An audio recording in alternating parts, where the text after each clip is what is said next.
자, 오늘은 그가 우리를 받으신 것처럼 이라는 제목의 말씀으로 은혜를 나누고자 합니다. 자, 어느덧 달력의 마지막 장도 이제 며칠 남지 않았습니다. 찬바람이 부는 한 해의 끝자락에 서게 되면 우리는 누구나 지나온 시간을 조용히 그리고 조금은 애틋한 마음으로 돌아보게 됩니다. 여러분은 함께 걷는 길을 떠올리면 어떠한 장면이 머릿속에 그려지십니까? 자, 높은 산을 오르는 이 산악회 등산 동아리를 한번 상상을 해보겠습니다. 처음에 산 입구에서 출발할 때는 모두가 활기찹니다. 배낭끈을 단단히 조이고 신발끈을 다시 묶으며 정상에 오를 기대에 부풀어서 웃음꽃을 피웁니다. 하지만 산을 오르다 보면 점점 숨소리가 거칠어지고 사람마다 차이가 드러나기 시작을 하죠. 어떤 사람은 체력이 좋아서 성큼성큼 앞서갑니다. 이런 분들에게는 가파른 언덕도 즐거운 도전일 뿐 숨도 별로 차지 않는 것 같아요. 반면에 어떤 사람은요, 금방 숨이 턱까지 차오르고 다리가 풀립니다. 똑같은 배낭을 맸는데 내 가방만 더 무거운 것 같고 내가 도대체 왜 따라왔을까 후회가 되기도 합니다. 결국 뒤처지는 사람이 생기고 길가에 주저앉아 거친 숨을 몰아쉬어야 하는 사람도 생깁니다. 이때 저만치 앞서가던 사람이요, 뒤를 돌아보면서 왜 그렇게 느리냐, 빨리 좀 와라 하고 짜증을 내며 혼자 정상으로 뛰어 올라간다면 그 팀은 어떻게 되겠습니까? 그 사람이 제일 먼저 정상에 도착할지는 몰라도 그 팀은 실패한 팀이요, 실패한 등산이 될 것입니다. 진정한 팀의 아름다움은 앞선 사람이 잠시 멈춰 서서 뒤처진 사람을 기다려주는 그 침묵과 인내의 시간 속에서 드러나는 것입니다. 자신의 속도를 늦추고 힘들어하는 동료의 배낭을 대신 들어주고 말없이 물어먹음을 건네주며 호흡을 맞추는 배려에서 드러나는 것입니다. 그렇게 서로의 발걸음을 맞춰 마침내 정상에 함께 섰을 때 우리는 내가 해냈다라고 말하지 않고 우리가 해냈다라고 말을 합니다. 지난 1년 우리 교회가 걸어온 길도 이 등반과 비슷하지 않을까 생각을 합니다. 되돌아보면 늘 평탄한 꽃길만 있었던 것은 아닙니다. 때로는 가파른 언덕길을 만나 숨이 턱까지 차오르기도 했고 예기치 못한 비바람을 맞기도 했습니다. 이 속에서 어떤 분은 건강 문제라는 무거운 돌부리에 걸려 넘어지기도 했고, 어떤 분은 경제적인 어려움 때문에, 또 어떤 분은 관계에서 오는 어려움 때문에, 아픔 때문에 길가에 주저앉아서 남몰래 눈물을 훔치던 순간도 있었을 것입니다. 하지만 참 감사한 것은 우리가 포기하지 않고 지금 이 자리에 함께 있다는 사실입니다. 누군가는 앞서서 길을 내며 끌어주었고 누군가는 뒤에서 조용히 등을 밀어주었습니다. 내가 넘어져 무릎이 깨졌을 때 누군가 손 내밀어 일으켜 주었고, 다른 누군가 지쳐서 고개를 떨구고 있을 때는 내가 곁을 지키며 기도해 주기도 하였습니다. 그렇게 우리는 서로의 보폭을 맞추며 서로의 짐을 나누어지며 여기까지 왔다고 생각이 됩니다. 오늘 우리가 읽은 로마서 말씀은요, 바로 이렇게 울고 웃으며 함께 걷는 사람들, 바로 우리에게 주시는 하나님의 말씀이라 할 수 있습니다. 오늘 본문 1절을 보면은요, 사도 바울은요, 교회의 현실을 아주 솔직하고 냉철하게 이야기를 합니다. 믿음이 강한 우리는 마땅히 믿음이 약한 자의 약점을 담당하고 자기를 기쁘게 하지 아니할 것이라 하였습니다.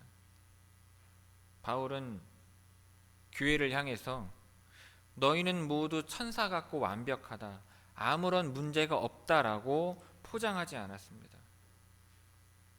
교회 안에는 분명히 믿음이 강한 자도 있고 믿음이 약한 자도 섞여 있다고 말하고 있어요. 여러분, 이것이 우리가 마주한 솔직한 현실입니다. 그런데 여기에서 강하다 약하다는 것은요, 단순히 신앙생활을 얼마나 오래 했느냐, 직분이 무엇이냐를 말하는 것이 아닙니다. 영적인 맷집과 마음의 그릇을 의미를 해요. 어떤 큰 문제 앞에서도 하나님이 하실 거야 라는 확신을 가지고 자유롭게 행동하는 사람도 있습니다. 하지만 아주 작은 문제나 말 한마디에도 마음이 요동치고 상처받고 시험에 드는 사람도 있다는 뜻입니다. 그런데 가만히 생각을 해보면요, 내 안에는 이 두 가지의 모습이 다 들어 있습니다. 어떤 때는 내가 강한 자가 되어서 누군가를 답답해 합니다. 내 기준과 상식으로는 이해가 되지 않아서 저 사람은 왜 저렇게밖에 생각하지 못할까? 왜 저렇게 예민하게 굴까 하면서 마음속으로 판단하기도 합니다. 하지만요, 또 어떤 때는 내가 더없이 약한 자가 되기도 합니다. 남들이 별 생각 없이 던진 농담 한마디가 가시처럼 바뀌어서 밤잠을 설치기도 하고, 인생의 작은 파도 앞에서도 하나님이 계시지 않는 것처럼 불안에 떨기도 합니다. 나 자신이 초라해 보이고 아무도 내 마음을 몰라주는 것 같아서 외로움을 느끼기도 합니다. 사람은요, 본능적으로 나를 기쁘게 하는 쪽을 선택하고 싶어 합니다. 나와 성격이 잘 맞는 사람, 나를 편안하게 해주는 사람, 내 말에 맞다고 고개를 끄덕여주는 사람하고만 있고 싶어 합니다. 반대로 나와는 다른 사람, 나를 불편하게 하는 사람을 견디는 것은 참으로 힘든 노동과도 같습니다. 그들의 약점을 담당한다는 것은 내 소중한 시간을 써야 하는 것이고, 내 에너지를 소모해야 하는 것이고, 내 감정을 낭비하는 것처럼 느껴지기 때문입니다. 그래서 우리는 자꾸만 피하고 싶어집니다. 아마 지난 한 해 동안 여러분도 이러한 마음의 씨름을 한두 번쯤은 다 해보셨을 것입니다. 교회 안에서 또는 가정 안에서 저 사람하고는 정말 더 함께 못 가겠다 싶은 포기의 순간이 있었을지도 모릅니다. 도대체 왜 나만 참아야 하나? 왜 나만 양보해야 하나? 하는 억울한 마음이 울컥 올라왔을 수도 있습니다.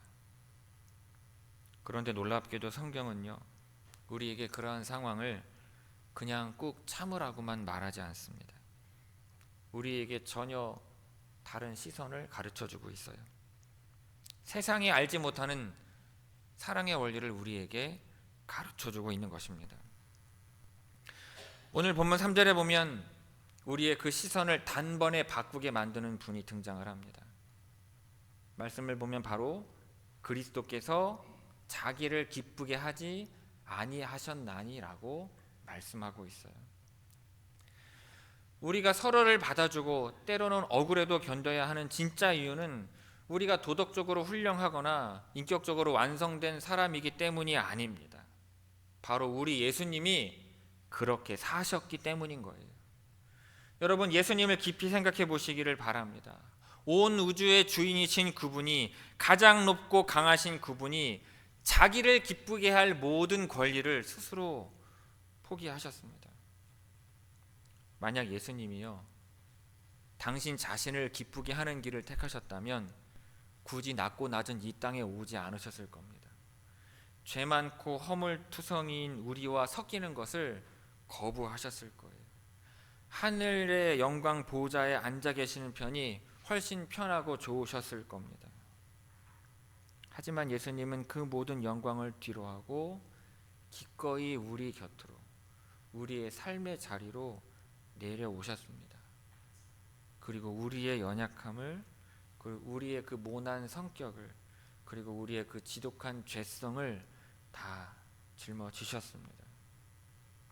우리가 아직 죄인 되었을 때, 우리가 하나님을 모른다 부인하고 원수 되었을 때 주님은 우리를 비난하거나 내치시는 대신에 우리를 있는 그대로 다 받아주셨습니다.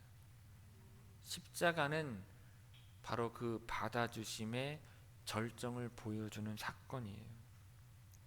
예수님은 손과 발에 못이 박히시는 그 고통의 순간에도 자기를 기쁘게 하기 위해서 천군 천사를 부르지 않으셨습니다. 대신에 끝까지 침묵하시면서 우리를 살리는 길을 선택하셨어요. 나의 죄를 대신 짊어지셨고 내가 아파해야 할 것을 대신 아파하셨습니다. 여러분, 이 복음의 놀라운 사실이 우리 마음에 깊이 들어오면은요, 옆에 있는 사람을 보는 눈이 달라질 수밖에 없습니다. 지금 내 옆에 있는 지체는 단순히 나하고 성격이 안 맞는 사람이 아니라, 내가 판단하고 정죄해야 할 대상이 아니라 예수님이 당신의 생명을 바쳐서까지 받아주신 너무나 소중한 사람임을 깨닫게 되는 것입니다. 내가 누군가를 참아내며 힘겨워하고 있을 때 사실은 주님이 나 같은 죄인을 그보다 훨씬 오래 훨씬 더 깊이 참아주셨다는 사실을 깨닫게 되는 것입니다. 여러분, 나의 인내는요, 주님의 인내에 비하면 아무것도 아님을 고백하게 되는 것입니다. 그래서 7절 말씀은 우리에게 이렇게 결론을 내립니다. 그러므로 그리스도께서 우리를 받아 하나님께 영광을 돌리심과 같이 너희도 서로 받으라. 할렐루야. 이 서로 받으라는 말은요, 따뜻하면서도 묵직한 무게가 있는 말입니다. 이것은 단순히 싸우지 말고 잘 지내라, 그러한 뜻만은 아닙니다. 상대방을 있는 그대로, 그 사람의 장점뿐만 아니라 부족함과 연약함, 심지어 나를 찌르는 가시까지도 내 삶의 일부로 받아들이라는 뜻입니다. 마치 우리 집 밥상에 숟가락 하나 더 놓듯이 내 마음에 가장 따뜻한 방 하나를 그 사람을 위해 내어주라는 것입니다. 성도 여러분, 하나님께 영광을 돌리는 교회는 과연 어떠한 모습일까요? 모든 프로그램이 하나의 갈등도 없이 척척 막 진행이 되고, 교인들끼리 아무런 다툼도 소란도 없는 완벽한 조직일까요? 물론 그렇게 되면 훌륭할 것입니다. 하지만 로마서가 말하는 하나님께서 진정으로 영광 받으시는 교회의 모습은 조금 다릅니다. 오늘 본문과 6절을 보면 하나님에 대해서 인내와 위로의 하나님이라고 소개하고 있거든요. 그리고 우리에게 한 마음과 한 입으로 하나님께 영광을 돌리게 하려 하신다고 말씀하고 있습니다. 여기서 한 마음과 한 입은요, 기계처럼 모두가 똑같은 생각을 하고 앵무새처럼 똑같은 말을 해야 한다는 뜻이 아닙니다. 여러분, 이것은 합창과도 같아요. 합창을 생각을 해보십시오. 소프라노, 알토, 테너, 베이스가 서로 다른 음을 냅니다. 음역도 다르고요, 소리의 질감도 다릅니다.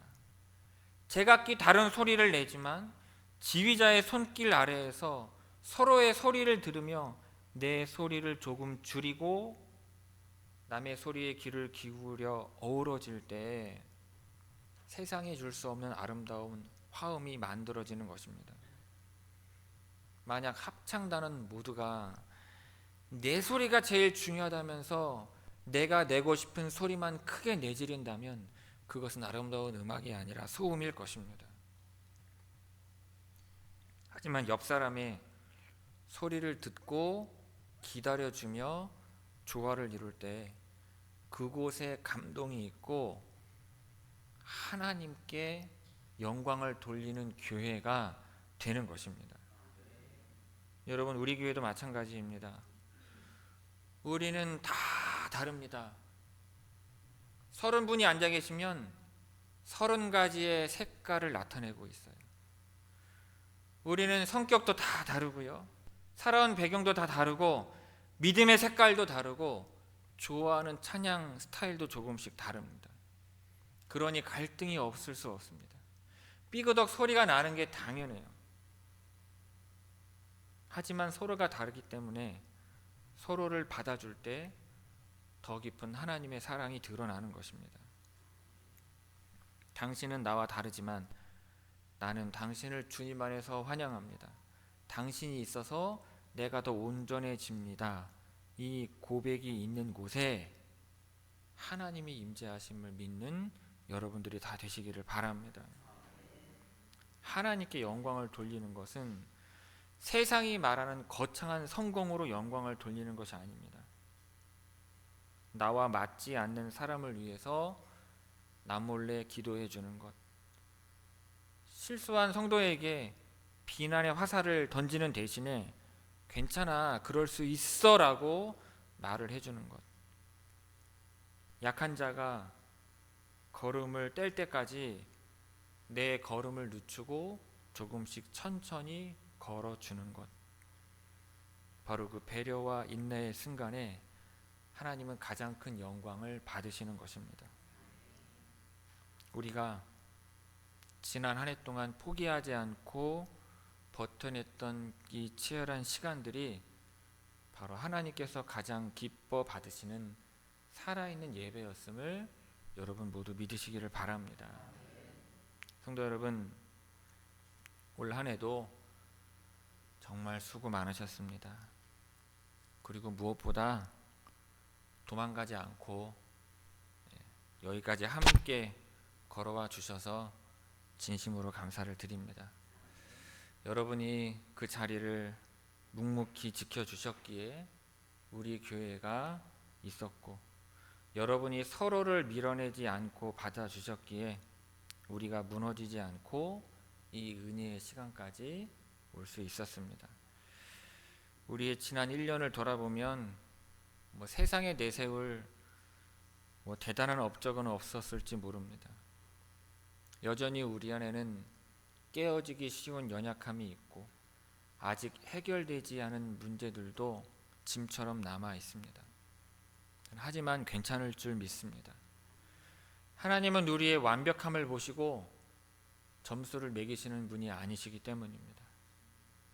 우리가 서로의 손을 놓지 않고 비틀거리면서도 함께 여기까지 왔다는 그 사실 하나만으로도 하나님이 기뻐하실 줄 믿습니다. 이제 며칠 뒤면은요, 새해가 밝아올 겁니다. 내년이 된다고 해서 모든 게 갑자기 변하지는 않을 거예요.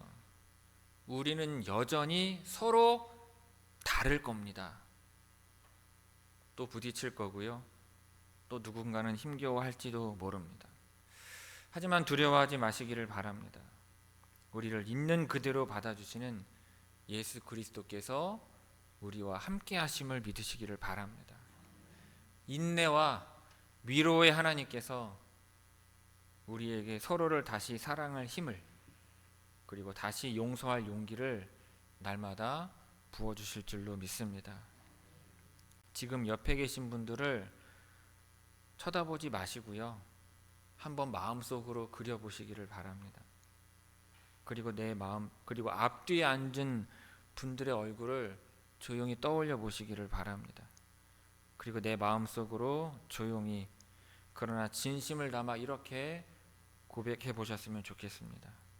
나와 함께 있어줘서 고맙습니다.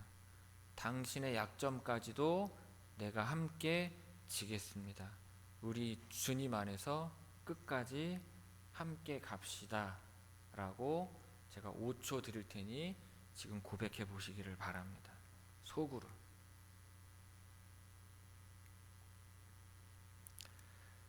성도 여러분, 예수 그리스도께서 우리를 아무 조건 없이 받아주셨듯이 우리도 서로를 받아줌으로써 이 차갑고 외로운 세상 속에서 하나님의 온기를 전하는 난로와 같이 따뜻한 우리 교회가 되기를 주님의 이름으로 축원을 드립니다.